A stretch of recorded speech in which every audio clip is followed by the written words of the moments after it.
नमस्कार मित्रांनो, ॲग्रीकट्टा यूट्यूब चॅनलमध्ये आपले सर्वांचे स्वागत आहे. मित्रांनो, महिला व बालविकास विभाग भरती याच्या परीक्षा सुरू झालेल्या आहेत. यामध्ये महत्त्वाचे महिला सक्षमीकरणासाठी योजना व कायदे आपण व्हिडिओच्या माध्यमातून बघणार आहोत.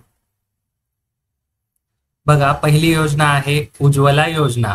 प्रधानमंत्री उज्ज्वला योजना असं संपूर्ण नाव आहे या योजनेचं. याचा उद्देश काय आहे? ग्रामीण आणि गरीब कुटुंबातील महिलांना स्वच्छ इंधन म्हणजेच LPG गॅस उपलब्ध करून देणे, घरगुती प्रदूषण कमी करून आरोग्य सुधारणा करणे हे उद्देश आहेत. त्यानंतर या योजनेचा लाभ कोण घेऊ शकतं? BPL म्हणजे गरीब रेषेखालील महिलांना मोफत गॅस कनेक्शन दिले जाते. महाराष्ट्रातील लाखो महिलांना याचा लाभ मिळालेला आहे. 5 किलो किंवा 14.2 किलो सिलेंडर निवडण्याचा पर्याय महिलांकडे उपलब्ध आहे. ही झाली आपली उज्ज्वला योजना. पुढे बघा, सुकन्या समृद्धी योजना. या योजनेचा उद्देश काय आहे? मुलीच्या शिक्षण आणि विवाहासाठी आर्थिक तरतूद करणे.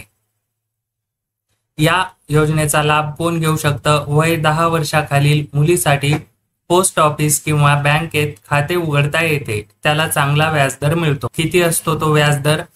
तर 7.6% वार्षिक व्याजदर आपल्याला ठेवीवर मिळतो. मुलगी 21 वर्षाची झाल्यावर संपूर्ण रक्कम आपल्याला काढता येते. पुढची योजना बघा, मातृवंदना योजना.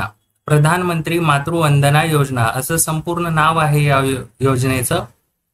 उद्देश काय आहे? गरोदर महिलांना आर्थिक मदत पुरवणे. पहिल्या बाळासाठी 5,000 अनुदान, 3 हप्त्यामध्ये ही रक्कम दिली जाते. हे झालं मातृवंदना योजनेबद्दल. पुढे बघा, आता बालविकास योजना व कायदे आपण बघणार आहोत.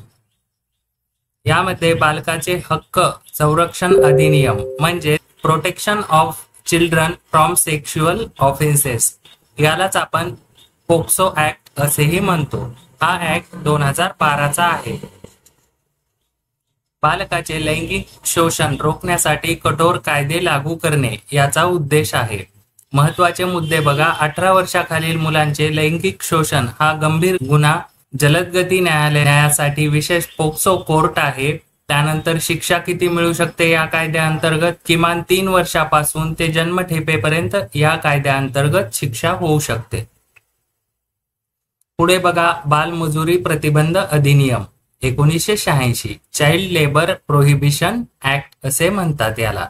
उद्देश काय आहे? 14 वर्षाखालील मुलांना कोणत्याही धोकादायक व्यवसायात काम करण्यास प्रतिबंध आहे.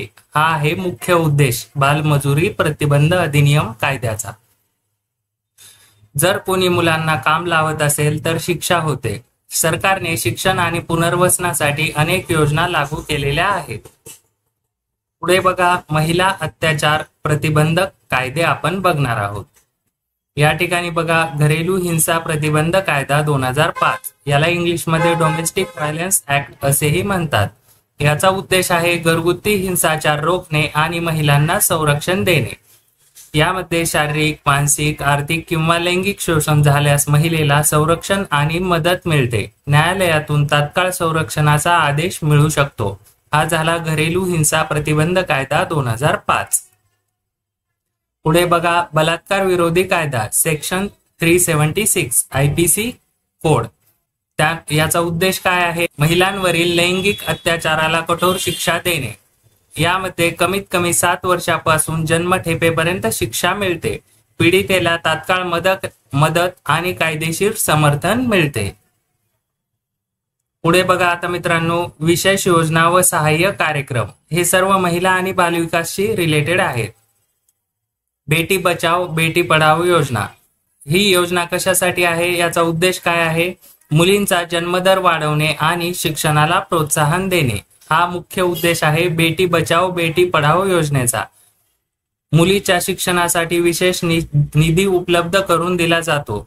त्यानंतर स्त्री भ्रूण हत्येवर कठोर कार्यवाही केली जाते. हे झालं बेटी बचाओ बेटी पढाओ योजनेचं उद्दिष्ट आणि मुख्य मुद्दे.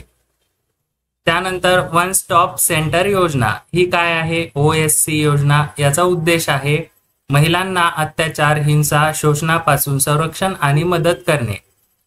याच्या तक्रारीसाठी 24/7 हेल्पलाईन उपलब्ध आहे. पोलीस, कायदेशीर मदत, वैद्यकीय सेवा सर्व एकाच ठिकाणी उपलब्ध करून दिले जाते. मित्रांनो, आपल्याला जर या योजनांमधील काही समजले नसेल तर कमेंट करून विचारू शकता. याची PDF तुम्हाला ॲग्रीकट्टा टेलिग्राम चॅनलवर मिळणार आहे आणि त्याची लिंक डिस्क्रिप्शन बॉक्समध्ये दिलेली आहे. परीक्षेच्या दृष्टीने अत्यंत महत्त्वाच्या ह्या योजना आपण या व्हिडिओमध्ये कव्हर केलेल्या आहेत. अशाच महत्त्वपूर्ण व माहितीपूर्ण व्हिडिओसाठी ॲग्रीकट्टा यूट्यूब चॅनल सबस्क्राईब करून ठेवा. धन्यवाद.